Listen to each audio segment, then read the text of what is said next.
Hello and welcome to Creator Crush, where we talk to amazing creators who make fantastic things that we can't get enough of.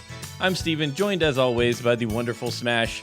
And today on the show, we're happy to have actor, podcaster, and generally totally rad dude, Jeff Cannata, hanging with us today. Welcome to the show, Jeff. Thanks. That is a delightful theme song. Isn't that pretty? That's an Ashley special. She picked that one out. Yeah. That's nice. It's really gets you in the mood to talk about yourself and all the things that you do. So Jeff, man, we have been fans for a really long time of yours, following all your work from Totally Rad Show up to most recently, like We Have Concerns and DLC and Slash Filmcast and newest, latest, Best, your show on Anchor that I dug so much. I called in a few times and it was amazing, had a blast. So you have been creating content for a good while now. Indeed, I have, yeah. Yeah, was Totally Rad Show, like that was back in like 2008. Was that your first foray into the world of podcasting and stuff, or did you do things before that? It was the first podcast, yeah. And that was 2007 we started, March of 2007, so early 2007. And there weren't too many podcasts at that point. So yeah, we were there, not right at the beginning, but, you know, pretty close. And I had done digital content before that, but podcasts were relatively new. The idea of throwing them into an RSS and organizing them was relatively new, and ours was a video podcast, which was even newer at that point. So, yeah, I had done, comedy shorts and sketches and stuff. I had a sketch comedy team called Very Angry Neighbors, and we were there before YouTube, so it was like trying to figure out ways to get people to see our content online wasn't easy. There was Atom Films, and there was make a website yourself and stuff. So yeah, I guess that's aging me, but it's true. It's okay. You're not any older than us here, so this is all fine. We're all in the same boat. We've all been around since before podcasting had a name. Right. What do we do? No, that's great. So onto like the acting thing, like. Walk me through, like, Jeff as a kid, man. You have a ton of really amazing interest, geeky interest, board games, movies, video games, the whole gamut. You live in that world. Where's your passion for that come from? Like when you were a kid, how'd you get into all that stuff? Well, I was a nerd when nerd meant nerd, right? When it was a super embarrassing thing to be. And I remember hearing that word when I was a kid, and it like made me break out in cold sweats and be scared because I knew it was a horrible thing to be. And I was embarrassed of it, and I often got bullied because of it. I mean, it was a different world back then. I don't know the genesis of the interest in genre stuff. I know that I was reading comic books very early. I had a next door neighbor who was quite a bit older than me, and he was a comic book collector, and I just idolized him and his comic book collection. And I only got to go over to his house like a couple of times because, I was 6 and he was a teenager, so he did not want to hang out with me. But I know that one of the first things I got, I wish I knew what age it was, but Marvel used to do a subscription program where you would literally get comic books in the mail. And they would come in this brown paper wrapper. A single issue would come in the mail. And I know that I got subscriptions to Spider-Man, The Incredible Hulk, and Captain America as a kid. And I loved them. And I was fascinated by, I grew up in the age of the original Star Wars trilogy. I was obsessed with that stuff. And, I was a kid of the 80s. So it was G.I. Joe and Transformers and Saturday morning cartoons. And so I think I just fell in love with genre stuff, and then that led to science fiction novels, and I just lived in my imagination because I didn't really have friends, and I found a lot of joy and solace in the imaginative worlds of fiction. So I guess that's really where and then the big thing, I guess, really is my dad, who is a mechanical engineer, brought home a computer in the days when no one had computers. He brought home a TRS-80 Model 3, which is one of the very first home computers. And I just thought it was the coolest thing in the world. And I taught myself BASIC. And my sister and I used to sit at the computer. And at that time, there used to be programming magazines that you could buy that would literally print programs in the back of them, just print them out on a piece of because there was no internet, right? So you had a printed text of code, and my sister would sit next to me on the computer and read it out loud as I typed it in. She would say parentheses, apostrophe, print screen, all that stuff. And we would type in basic code and then be able to play, Centipede or Light Cycles or whatever the very, very simplistic program was on the TRS-80. But that made me fall in love with computers, and it was just all downhill from there. Oh, that's incredible. That's amazing. Yeah. Yeah, I remember watching a video when I was in elementary school or something on computers, and it was like before everyone had them, the video was like, and you sit down with your book and you can type these things in, and then before you know it, you're using a computer. And I was like, that's amazing. Yeah. But I don't know. The first machine I had, I was like 10 and had a CD-ROM drive, so I skipped all the hard parts. I just admire that your sister loved you enough to sit down and read through all that. Yeah, I don't know how I managed to con her into that, but it was, I owe her a great debt. I will give you 10% of my Halloween candy if you sit here and do this with me. Right. Is she older or younger than you? She's younger, so that probably has something to do. So she adored you, and okay, that makes sense. I want to help my big brother do these things. Yeah, no, that's super cool. So where did the interest in acting come in? Well, my parents would tell you I was always a ham, but I didn't ever think that could be a job. It didn't seem like a viable career option. It just didn't even occur to me that people do that for a living. I just felt like it was a thing that some anointed people end up doing, and I never thought that could be me. So I wasn't interested in it. I didn't try to pursue it. And in high school, my senior year of high school, I managed to get some friends. It was like the first year I actually had some friends. I got this cool job, working at the movie theater. And there was a cool group of people there that I started hanging out with. And all of them were in the drama club or drama class, and they would audition for the school play. And I thought, well, they're all going to be at play rehearsal after school, and I won't have anybody to be with unless I'm also at play rehearsal. So I guess I'll audition for the school play as well. And we happen to be doing a play you may have heard of called Inherit the Wind, which is a play about the Scopes monkey trial, a very famous trial in the 1930s arguing the relevance of teaching evolution in schools. And there's a big scene at the end where they have this big trial, and it's a big media circus, and there's a role of a guy who literally his entire role is like, here we are down at the courthouse, and they're walking in, and I thought I could do that. I get to come to rehearsals. I audition for that part, and it's just one little paragraph of lines. I don't have to memorize anything. It's simple. I can do that. I'll do that. So I auditioned with that role in mind, and the acting teacher said, "Hey, I would actually like to cast you as the lead."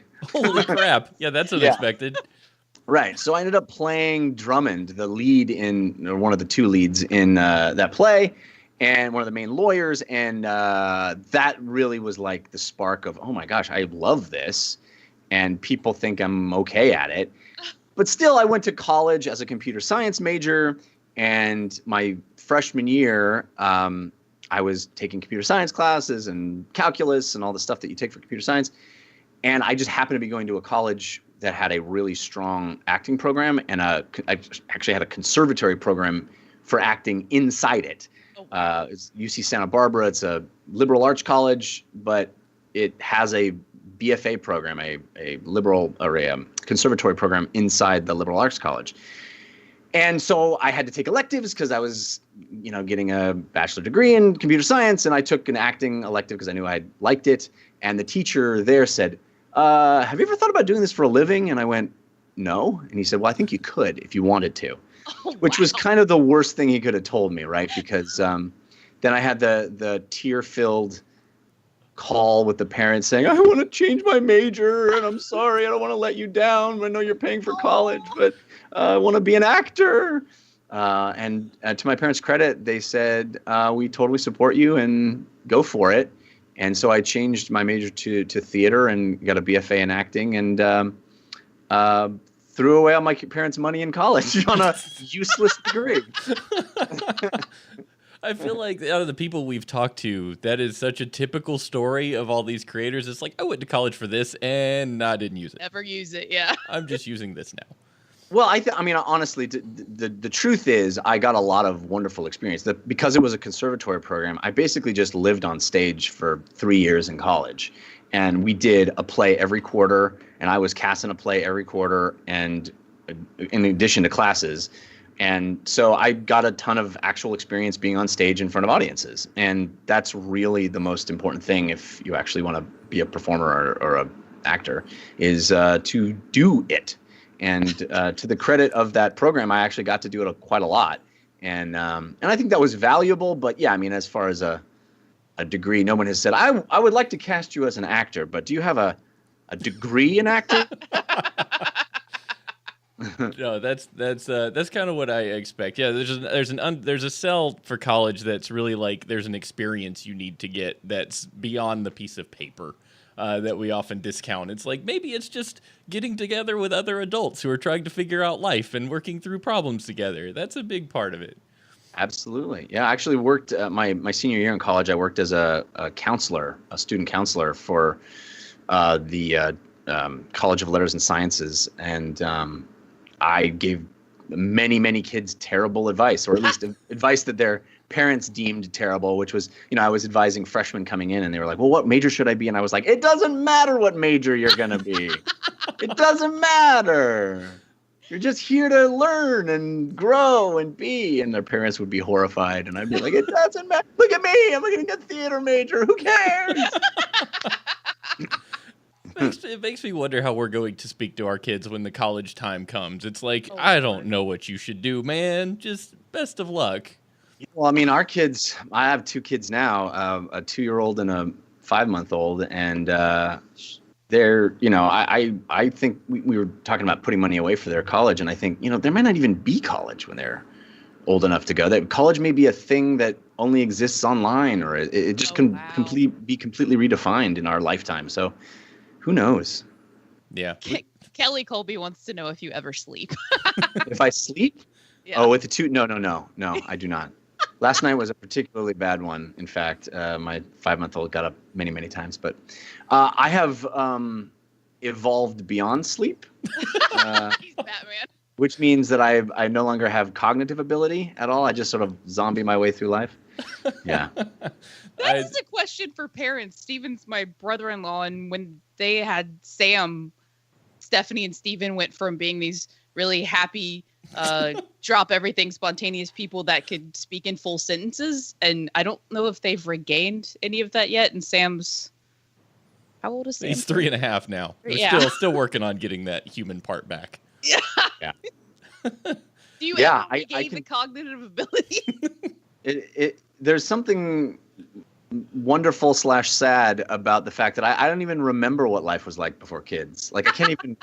It seemed like we had a great time. I see pictures of us and we were smiling, but I don't have any memory of it. No, and you kind of have to. I think that's an evolutionary defense mechanism for new parents. Is like the inability to view yourself pre-children ever again. It's so that you don't just roll over and quit. Yeah. You have to just go, no, this is the happiest time ever. And it totally is. Like, to be fair, it's the happiest time ever. It's just a different happy. Yeah. It's a different kind of jam. Sure. I'll agree with what you said. Sure. Well, I'm adopting. This is lies we tell ourselves, Jeff. Come on. Right. Yeah, no, I can't disagree with that. This is way better than, traveling to Provence and, Oh, God. It's way better. Taking my kid to preschool and having him cry as I leave, it's way better. Yeah. No, they get better at that. It's fine. We just got there. Welcome to the Dad Podcast, everyone, and how we talk about that. I didn't mean to dad it up in here. Yeah. No, it's easy to do. Trust me, we do it all the time. Speaking of, but seriously though, speaking of kids, when is the Jeff Cannata How to Dad podcast coming? Because I'm waiting. I would not know how to tell people how to dad. I'm barely scraping by day to day. It's good to, we can commiserate anytime you want. You know how to reach me. Yeah. So I do have a question. You were talking about how you kind of slipped into acting versus when you were in, school, and you kept saying you didn't have any friends, which is crushing and gutting, by the way. But how does that go? Because I feel like I have a picture of somebody that says, yeah, I didn't really have friends, and I ordered comic books in brown bags, and then go, yeah, I'll get up on a stage and act. Like, how I would be mortified, and I'm a super outgoing person. So how does that connect? I don't know. I often think about that. And I have told my wife, she doesn't like me saying this, but I have often told her that my sincerest wish for my children is that they're wildly unpopular through their life, because it made me who I am, right? It is whatever defense mechanism that I found was shutting off the thing that made me worry about what people thought of me, because I wasn't going to win on that score, right? So I can get up in front of people and talk because they're going to laugh at me anyway. Might as well be in control of the laughter, right? Might as well be the one causing the laughs or causing them to listen, instead of being the object of ridicule. So I think that's a common thing. You hear a lot of comedians talk like that, and I think that's probably true for me. I think that I was a small kid. I wasn't going to be the one that could defend myself physically, so I was going to defend myself intellectually and comedically. And I think that led me into a feeling of, I can get up in front of people. Who cares? Huh. For sure. I think Steven calls that the sarcasm muscle. It's the you sharpen your wit, because that's all you really have is to defend yourself. Like it was.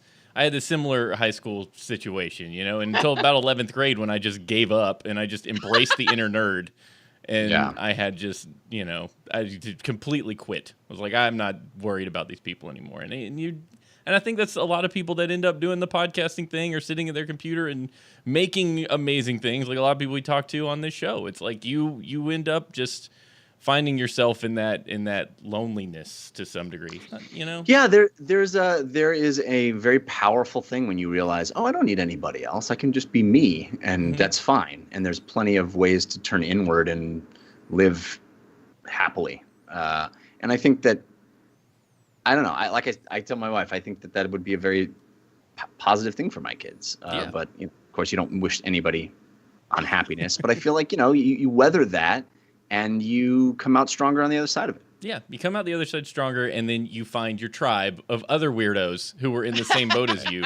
Like, high school's hard. College, you kind of find people that work a little bit better than you, or with you. I just don't know if that's still the case now, right? Because nerd has become a cool thing, and I feel like the kids that get made fun of are the ones that don't play video games enough, right? The kids that get made fun of are Fortnite coaches are making bank. Yeah. So I don't know what that landscape is like now. My kids are too young to have entered into it, so I don't have that perspective from the parent side either yet. So it's going to be interesting to see in the next several years when my kids do age into that, what that's like. But I don't know. I think sounds like we grew up in a very specific time where that could happen, and it's pre-internet and pre-nerd is the new cool. So I don't know. Yeah. I remember that Alex said that at an award show or something when you guys were getting an award. It's a five-word speech. Yeah, Nerd that was our motto for the Totally Rad show, and we didn't realize how right we were. In fact, we came up with "Nerd is the new cool" and we sold shirts with it on it and everything. But and at that time, like 2007, 2008, it felt like this rallying cry, and now I feel like it's almost an admonition. It's almost embarrassing. It's almost sad because we made it cool and we kind of screwed it up at the same time. I think it's cool and it brought with it all the negative parts of stuff that's cool. We're the bullies now, and I was lots of gatekeeping. Yeah, it's unfortunate. Yeah, it's a bummer with the Star Warses and the constant flurry of Twitch streamers who get in trouble for horrible things they say. It's like, can we do better, guys? Like, we were trying to be the opposite side of this garbage. Yeah, we weaponized nerdiness somehow. Yeah, it's really sad. You stop it, but that's okay because we're talking about things that aren't just devastatingly Sorry, sad. I brought the room You down. didn't. I didn't mean to do that. You First, I dadded. It's a valid point. No, I'm bummed. No. You're great. No, it's positive, and it's a good thing to talk about. So, and hey, if you're a Twitch streamer and you're watching, be nice to people, man. Follow Even if if you're not a Twitch human streamer. being, be Well, nice. yeah. I was just, since we were in that category, you're making me qualify. Smash. What you doing? Unless you're a dad and you're talking to your kids and you're like, guys, I love you, but I hope you're fat until like 12th grade. And then so you can develop your personality. Right. Then you do the she's all that and you take off your glasses and you're like, ha, look how attractive I am now. We all know people that peaked in high school. Oh, you know, yeah. like the worst thing that could happen to you. Yeah, Right? don't do that. Yeah. That's a bad move. So, man, I know we've talked about TRS a couple times. I would love to know the story of how you got involved with that, with Dan Trachtenberg and Alex Albrecht at the time, because like that was super cool, man. I was following Alex because of Tech TV and then the Dignation stuff, and then saw you three guys together, and it was such a good chemistry you had. So, like, how did you guys meet and get that show off the ground? Well, we actually met playing Dungeons and Dragons, which is probably the best origin story we could have written if if we wanted to write one. We all had a common friend who worked at Tech TV, and he and Alex actually went to, I think they went to a convention. I don't think it was Comic-Con, but they went to a convention, and they had got to talking about the fact that they always wanted to play Dungeons and Dragons but never had. And they sent out an email to a bunch of people that they knew just peripherally that all had sort of geeky interests. I was one of those people on that email, and all of us responded that despite the fact that we had all grown up super nerdy, none of us had really played a campaign of D&D as kids, and we all wanted to as adults. And so we convened, and we got a cool dungeon master who had been doing it for a long, long time, and we ended up playing in the offices of Tech TV at the time, G4. Actually, it was G4, not Tech TV. It was G4 at that point. But yeah, we met. We all played Dungeons and Dragons. I didn't know them at all. We met, and after the first session, it was really clear that we could all hang out. Dan has a phrase that he used. I can't remember what it was. But it was a phrase about how something like I knew it was one of us. These guys were like me. Yeah. So, and then we started hanging out, and Alex was doing Dignation at the time, and Dan was doing a show called Geekdrome, and Geekdrome was kind of ending. And as it was ending, Alex and I did a guest spot on Geekdrome just for fun, and it was a blast. And we were like, man, we've been hanging out, we've been having these nerdy conversations among ourselves, just offline, and we think it would be fun for an audience to be involved. Why not do a show? And Alex was like, well, if we did a pilot, I could show it to Revision 3, the people that were hosting Dignation, and see if they want to host it.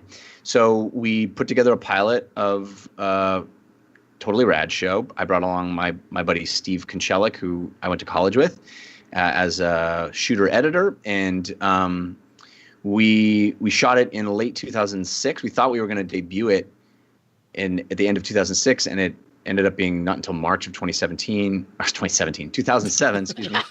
What a long wait. Yeah. Pardon me. Time flies on the internet. It's the sleep.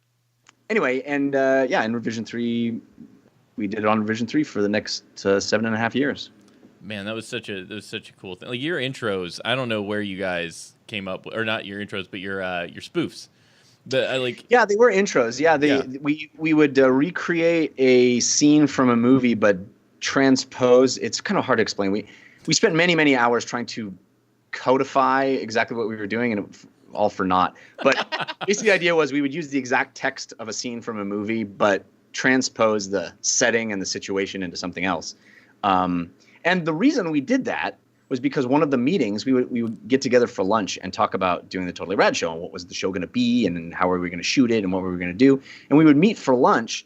And at one of the lunches, I think it was me. I want to say it was me, but I'm not 100% sure it was me. It's the kind of thing I would say, but I don't want to take credit for it. I think I said this illustrious meal represents the last of the petty cash to the guys. And I don't know if you guys know that, but that's from Ghostbusters. Yep. And as we all got the reference, and from that, we were like, man, isn't it crazy how we could say that in this context, and we all knew what we were talking about, and it also means something for this context, but it also means something for the movie. And we thought, well, wouldn't it be fun to start every episode like that, where it's like our movie knowledge infused into the real world and we weren't even aware of it. And then it just sort of happened from there. The first one we did was, Pass Me the Whip, I'll Throw You the Idol. And we did it with, Cool Whip and an American Idol DVD. So, and that's the kind of thing we would do. I think we did 100 of those or 200 of those. Oh yeah, they got elaborate too. I sent Ashley because I wasn't sure if she'd ever seen it, but your Teen Witch spoof, which that was the first. I think it might have been the first Totally Rad show where I was like, Stephanie, my wife. I was like, get in here and watch this because this is the funniest thing I've ever seen in my life. Yeah, you sold that scene, man. You pulled it off. I don't know if I could have done it. But somehow that will be on my gravestone. I don't know how. There'll be digital technology. Yeah. We'll have it just projected on there all the time. Remember this. That was the last one we did, actually. That was the last one we did was top that. And we thought it was appropriate because we can't top that. So For sure. You definitely couldn't. Yeah. And I remember the Total Recall 2 weeks was like super elaborate. Like your ear came off and everything. I'm like, how did they do this kind of thing? This is incredible. So you had such a good movie. Top-notch special effects master on that one. That was Steve Konchelik. He was amazing. He really was a workhorse. He edited the show, shot the show, and did all the effects. And the turnaround was a day. Holy crap. He would do the effects for those. I mean, oftentimes, I don't know how inside baseball you want to get on this stuff, but we would stay up. Sometimes we would go and start shooting on a Friday, and the show had to come out on the Monday, and we had no idea what the intro was going to be when we got there on Friday. And we would talk and argue and stay up until midnight. Oh, this scene. No. How are we going to do it? No, we can't do that. It's dumb. How are we going to do it? And so we would finish in the wee hours of Friday, and then Steve would have to edit the show, which was a huge undertaking in and of itself. We were doing that show on green screen before anybody was doing that, before there was like plug and play green screen tech. Now it's trivial to do. You can do green screen in real time, but we had to figure it out. We had to figure out how to even do green screen in those days. No one sold them. We had to go to a specialty store and build a green screen background. It's ancient history, but so he would do all the editing and the comping, and he would put in all kinds of crazy stuff throughout the episodes, and then also do those intros. It was an insane amount of work, and that's why he burned out in 2 years, and we had to get a new editor and stop doing the intros, quite frankly. And Steve will be missed. Sorry, Steve. Yeah. No, that's super cool, man. That was definitely a different time. Did you guys? I have to ask because I think the most quotable movie on the planet is Jurassic Park. Were there any of those I think in there? We did Must Go Faster. I think we did. Yay! Must Go Faster. Yeah. Okay. Yeah, I think so. I don't. You have to. At this point, I'm gonna have to look now. I'm sure they're. Yeah. We'll have to go back through the catalog. Yeah. Go for that, Smash. Go dig through all the stuff. So, talking about Totally Rad Show and the arguments, and having to figure out how to be creative with other people. You do solo shows and you've done group shows with different folks. How's that different for you? That experience of creating something by yourself versus creating something with others?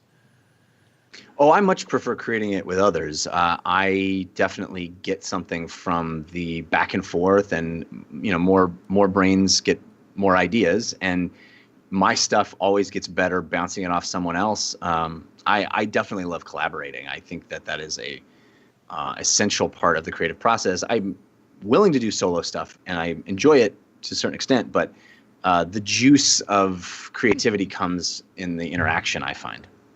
Yeah, for sure. And that probably goes hand in hand with, I know you do improv work. I've worked in improv troupes before. That sounds like that's probably a huge part of that is collaborating and bouncing back and forth. Oh, yeah. I mean, improv is a bunch of people going in without any plan and then a plan emerging. It is the most pure creative process I can imagine. I love it. When you walk into something like that as a complete noob, How terrifying is it? Are people generally supportive of new folks coming in going like, I have no idea what I'm doing? Do you expect a certain comedy backbone? Or is it just like, hope you do great, let's get you in here? Well, I don't know. I mean, I don't know the situation you're talking. Are you talking about a class or a performance? Yeah, just like an improv group class, maybe. We could call it a class. Classes tend to be very supportive. And there's lots of intro classes. Certainly here in Los Angeles, you can't throw a rock without hitting an improv class. But I mean, they tend to be very supportive. But it's a very hard feeling getting into an improv with someone that doesn't work. I mean, it is a very horrible feeling when it doesn't work. But for as low as the lows are, the highs can be extremely high, and it's super fun when you're just creating something and it's all clicking. That's a great feeling. For sure. Was that something that when you and Anthony Carboni were doing We Have Concerns, it always felt like you would tell the story and then like snap your fingers and you guys were characters. Like it was the most incredible thing to listen to. Was that basically improv you were throwing out there, or did you have some of that scripted? It was not just basically improv. It was 100%. Wow. We had no plan. We had absolutely no. We would barely look at the story before starting, and we just would go. And the show wasn't really edited, barely edited. It was that what you heard is what we did in the room. We did it in real time. If it was a 20-minute episode, we would be there for 20 minutes, and that was what you heard. So, yeah, I mean, we just sort of clicked, and there was a lot of. I mean, that show would be an impossible show to do like this over the internet. We had to be sitting in the same room with one another. There was something essential about making eye contact and being able to, cut each other off and the things that are difficult to do over VoIP. But yeah, I mean, it was completely 100% improvised show. Yeah. It was fantastic to listen to because I wasn't sure if it was ever scripted or not, but you guys seemed like it was just, Anthony would drop into some character and you would come back with the most outlandish voice and argue this science story in just an amazing way. So yeah, that show's missed, by the way, but I just you don't missed have by to, me too. Yeah, you don't have to come back, but we loved it. Just so you know, you have fans. Well, I loved doing it. I mean, we both loved doing it. I think I've never had more fun doing a show than that one. But we did 600 episodes, so it's there's plenty there. It's still available at wehaveconcerns.com if you want to listen. Yeah, well, it blows my mind how people can do that so quickly with the improv. I've always wanted to take a class because I feel like it would make my brain bigger just having to respond and think that quickly. Mm-hmm. I don't know that. I don't know how you guys do that. What you find is that thinking is what breaks it, right? And I don't mean to sound esoteric and weird, but you really, when it's going best, you get into a place where you're not really thinking. You're just listening and reacting, and when everybody is just listening and reacting, it becomes its own beast. It has a life of its own. It doesn't. No one's forcing. It's like a Ouija board, right? If everybody is not moving it, is it moving on its own? I don't know. You're just kind of along for the ride at that point. You're just like, I'll just say stuff when it comes to mind and go. Yeah, it's not enough time to get. Nobody's trying to steer, and I think that's the most important part. If you're trying to steer, you're usually hurting it. Yeah, because you're probably the one that if you're the steerer, if that is a word, you're probably the one to be like, no, we do this, which is the wrong thing. Exactly. Yeah. If you decided what it's about already, then you're shutting down input from the other person or persons. Yeah. That sounds. I would have gone into that completely wrong because I would have done everything you just suggested not to do. Well, there's definitely a tendency to want to be clever. Everybody wants to be clever. Yeah. I've definitely fallen into that trap many times of, oh my God, I have the best idea. Let me see if I can force the group to do it. Instead of, being present and open and going where the thing wants to go, and not trying to control it or be clever, just trying to be true and honest. Yeah. Again, sounds beautiful. Well, it sounds a little hoity-toity or whatever. You're safe. This is a safe space, Jeff. You could be as hoity-toity as you want. I was going to say, you've had lots of happy quotes that subject needs to record. I'm keeping them. Yeah, that's good stuff. No, I had a thought, and then it just vanished from my brain. I had something I was going to ask you about, but that's fine. Because you haven't been sleeping either. Yeah, this is true, 100%. There's no sleep going on here. So, one of my questions I had on my list was, so back to a little bit of dad stuff. Like, we're both gamers, both movie watchers, both people who love entertainment.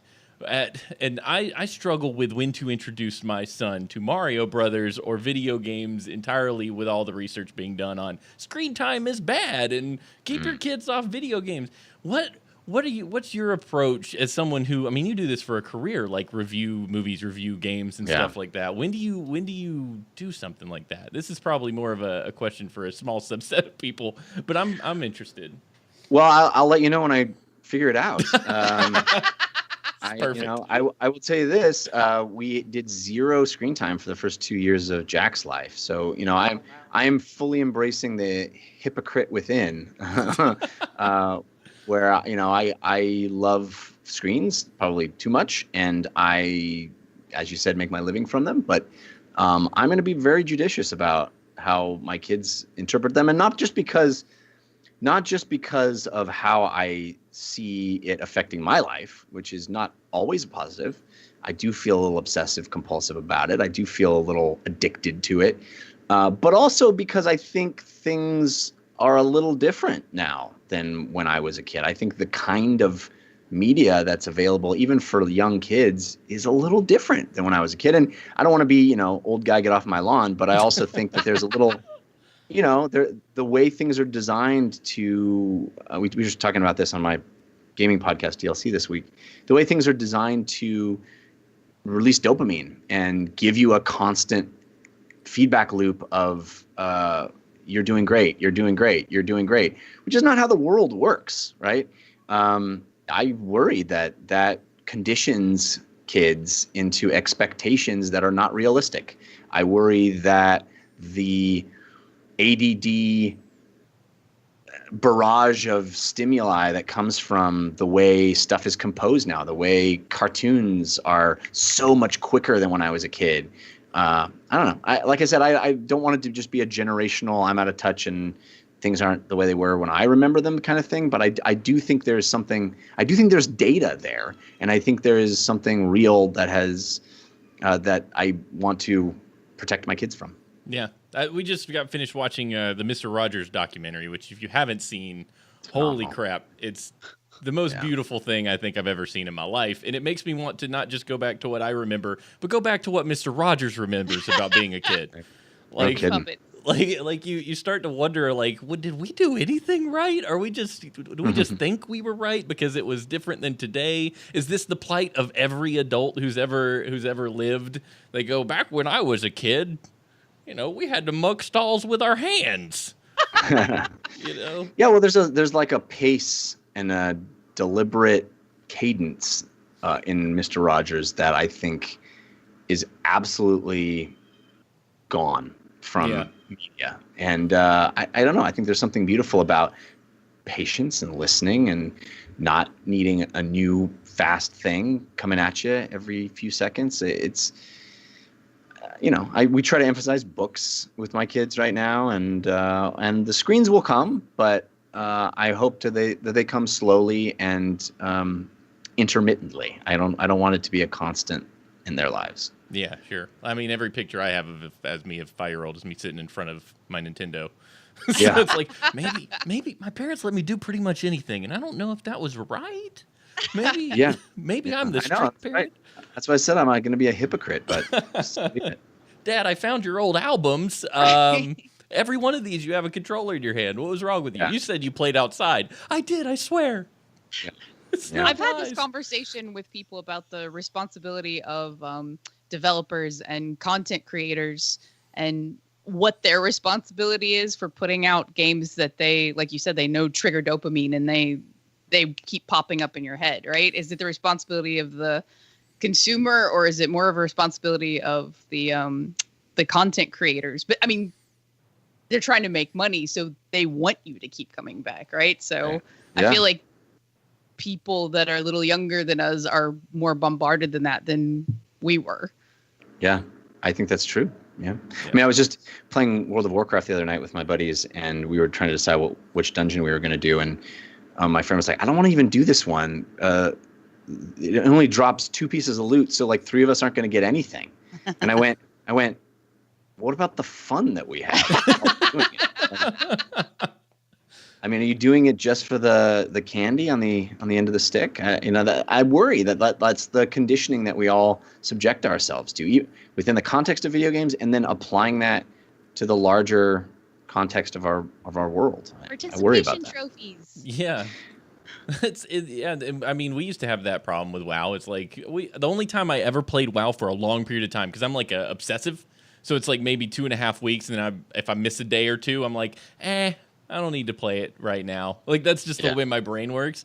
But the longest time I played was when I had a really good guild and there was like 5 people I loved, and we would just go in and play. And I'm like, is this what WoW is supposed to be? Because I've missed this like the last 4 expansions. Is this about multiplayer? Is that what this game is for?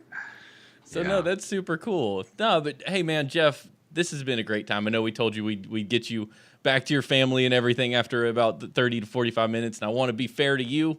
But man, it's been awesome. Yeah, and your family. I think I've heard your little one back there in the background a couple times. Oh, I apologize if you hear her. Oh, no, it's fantastic. No, she's wonderful. Your kids are wonderful. Every picture you post on Instagram, I was like, look at Jeff's kids. They're so cute. This is great. Thank you. Yeah. You've got a wonderful family. I love following you on the Instagram at Jeff Cannata. I love stalking you on the internet. Yeah, it's great.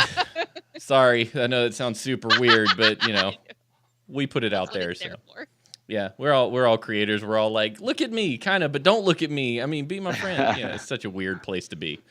Like, I don't want to be cocky, but it's been fun being with you guys. Thanks for. I hope I feel like we got dark, and I apologize if that's the case. But I had fun. No, you're wonderful. Yeah, we come in here to dig through your brains, and if your brains have those kinds of things on your mind, then brains have that on your mind. To hear it somewhere. Yeah. We've gone places on this show, Jeff. Don't you worry. Not alone. We've gone into the darkness. But man, hey, is there anything you wanna promote or tell people about now that you're here? I want to give you a chance to tell people to go listen to your stuff or watch what you do. Well, you can hear me talking about video games on a show I mentioned called DLC. You can find that at 5by5.tv/DLC. It's every week. And I do the /Filmcast, talking about movies and TV shows. You can find that at /filmcast.com. And I'm on Twitter at Jeff Cannata, which is spelled with 2 N's and 1 T. Awesome. That sounds great. We have one question that's quick. Which WoW faction do you typically play? Oh, for the Alliance, always. Right on. See, haha. Sorry, we had to make sure to divide the chat quickly before you left. I'm so Alliance too. I don't know what the Horde deal is, but whatever. Ash is Horde, but we're still family, so it's fine. Yeah. All right, man. Well, thank you so much for joining with us, and you have yourself a wonderful rest of your day. You guys too. Thanks so much. All right, man. Bye. Bye. How to hang up on Jeff. The Skype edition. If you hang up, Jeff, it'll work out. Oh, okay. You the best. Bye. See you, man. There we go. Problem solved. That was fun. I feel like we always forget to lead with that. Like, hey, you have to hang up on us. It's fine. We got this. All right, let's do the intro thing, and then I can get back to the job. The jorb. Or the outro thing, I should say. Here we go. Yeah. Oops. Oh, shoot. Fire in a cracker. Bye. Here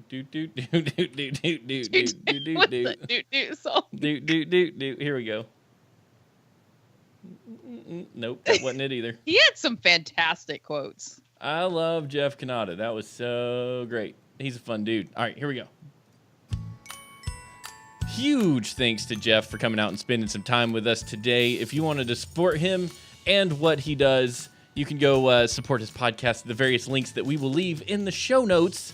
5by5.tv/DLC is one of his main shows that you can go check out, or Google /Filmcast and listen to him talk about movies there. It's great. Hey, if you like what we do here, there are a couple different ways you can help us out. The number one way is by reviewing the show on your podcast app of choice and telling your friends. There's no single better way to help the show. Email us guest suggestions or even comments at creatorcrush@gmail.com, or you can just go to creatorcrush.com and put some comments on the website. You can also support things, all things Two Dorks with your dollars at twodorks.net/tip, or by subscribing on Twitch, either with your money or Jeff Bezos' money. Either one works for us. Next week, we will have Rachel Boreen from Ink Truffle on the show to talk about pottery and the magic that goes into making fantastic sculptures. I think I said last time we were going to have her this week. I was wrong. We had Jeff instead, and it was wonderful. So tune in next week, next Wednesday at our normal time, 9 p.m. On Wednesdays here at Two Dorks. You guys are the best, and we'll see you next time. Bye. Bye. What you laughing at me for? Because I can hear your brain sometimes, like a cell will misfire. You're like, It's like it's a very fun cadence. I start asking a question instead of instead of the other way around. All right, let's 5, 4, 3, 2, 1. There we go. Bloop, bloop, bloop, bloop, bloop. That was fun. Jeff is cool, man. We could get we could get philosophical with Jeff. Yeah, I actually enjoyed the conversation about. I actually would have loved to just had an entire conversation about going deeper into the like you said, cartoons are so fast paced now, and I didn't think about it, but movies are the same way. If you go back and you watch an older movie, even from the 80s. Oh yeah. It feels slow, right? It takes a minute to build up. And I mean, we can't even make it through 2 episodes of